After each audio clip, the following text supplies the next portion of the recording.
Hey guys, how y'all doing? This is Michael again, teacher turned trucker. Coming at you with a new video. This one is on my process and how I went about identifying which school I wanted to go to get my CDL. I have decided on a school here in the Jacksonville area. They're out in the Green Cove area. If you guys know anything about the area, there's five things that I wanted to consider personally, and I strongly encourage you guys to at least be mindful of these. No doubt there's going to be some other things along with finances and stuff like that. That just was not one of the top priorities for me. So the first thing right off the top, do they offer training on manual or is it only auto? Now, this for some of you guys may or may not matter. A lot of the mega carriers have moved or are moving to the automatic transmission.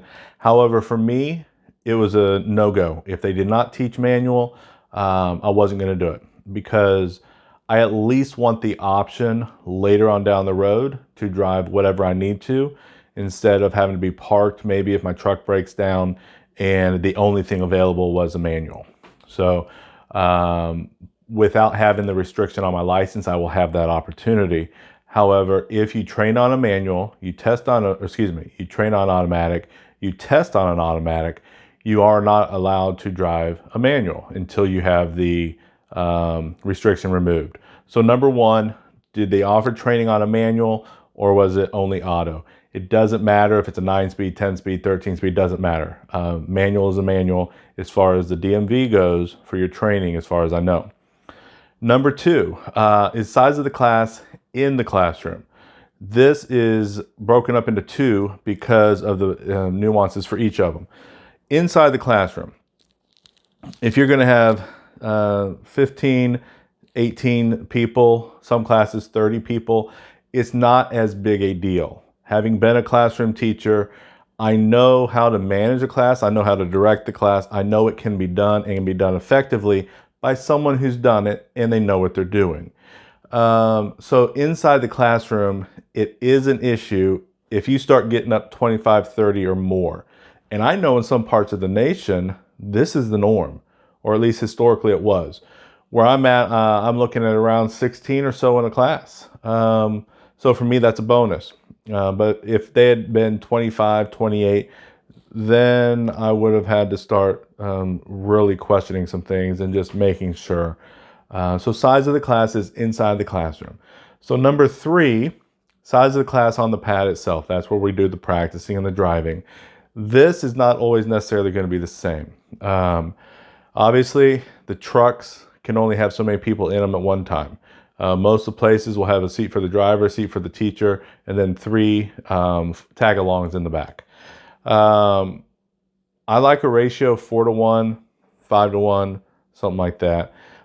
If you start getting much higher than that, 8-to-1, 9-to-1, then it severely starts restricting the amount of time you get to actually practice. So this is why it's so important for me, because I just have this feeling that I'm going to need a lot of practice because I'm not used to driving the big rigs. I'm used to driving the small trucks or vehicles for so long, and it's been so long since I drove a manual. So the size or the ratio of teacher instructor to students or students to instructor, whichever you want to call it. Look around where you're at. The more direct hands-on you get, obviously 4-to-1, 5-to-1, 6-to-1, 8-to-1. You start getting up around 8, 9, 10-to-1. It starts to become a little less tenuous, meaning or a little less possible, because then it really starts hampering the amount of time you get in the seat. Okay. Number four is there policy and pricing if you need or want more practice before you take the test. This is specifically before you take the test. Some of us, when we go to test, we know how we are. We know ourselves. We know, are we comfortable? Are we not comfortable? Once you take the test, we'll get into this with number 5. There'll be some costs involved potentially. So for number 4, you want to consider and find out what is your policy if before I test, I think, okay, I know I can do the straight line backing. I'm pretty comfortable with the pre-trip, but it's the offset or alley docking. I need more practice with that, or I need more practice on the road driving. So be mindful of this. Ask them what their policy is. The school that I'm going to, I know they're going to give us more of a ratio 4-to-1, so that the amount of time does not appear that it's going to be as much of an issue. I have a personality where if I know I need more time, I'm going to say, I need to come back next week instead of testing, and I need to practice a little bit more behind the wheel. From talking with them and the conversations I get the impression that's going to be easy. This is one that I did forget to ask. Okay, so this is where hindsight. I still have June 21st, so I can find out the information, and I can add it in the comments below once I get it. Number 5, and this is a big one because a lot of people will fail the pre-trip from what I've seen across the board with people talking to people, the schools and everything. What is their policy on retakes? What is their policy on giving you more practice after the test? And what costs are involved? How much time will they permit before they start charging you? The school I'm going to, they have a pretty high pass rate on the first try. But they said if I fail, then it's $200. I think they get a discount. It's $200 to take the test itself because of the way it's prorated. After the test, if I fail a portion, it's $150 per portion that I fail that I have to retake. So the price gets kind of steep, but I know what it is up front. I can be prepared, and it's not one of those things where I'm just kind of flying blind. Their policy as far as allowing me to retake is they will work with me, and I just come back the next week. I come back the next week as long as I'm showing growth and I'm teachable. These are their words, what they told me. As long as I'm showing growth and I'm teachable, they're going to work with me. Which, as an outtake for you guys still looking at this, you're going to fail some tests at times, whether it's on this or something else. We fail at tests at times. It's just part of what happens. We don't like to, but hey, we're in the process of learning.